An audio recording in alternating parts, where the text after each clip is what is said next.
porque eu me apaixonei por todo mundo. Tipo assim, meus alunos, eu vou levar pra sempre cada um de vocês. Primeiros, né, Rosana? Vai ficar pra sempre. Aqui vai ser ao contrário, né? Você não foi a primeira professora deles, mas eles foram os seus primeiros alunos. Meus primeiros.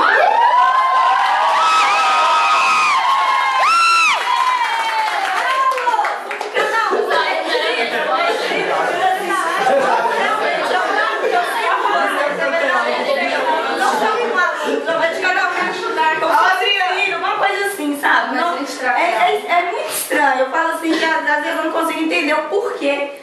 A minha intenção não era ser professora quando eu comecei a fazer a faculdade. Né, assim? A minha era ser modelo. Nós queríamos ser bacharéis.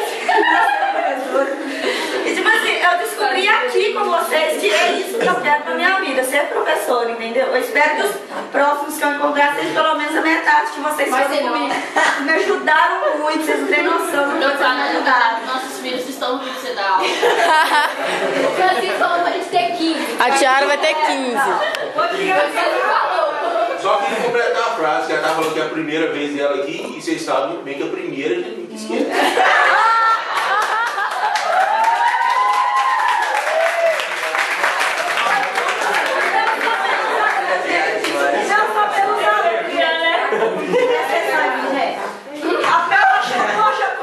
Eu fui tão bem recebida por todos, pelos outros professores. Geralmente quando a gente chega a Novar, todo mundo olha a gente assim, né?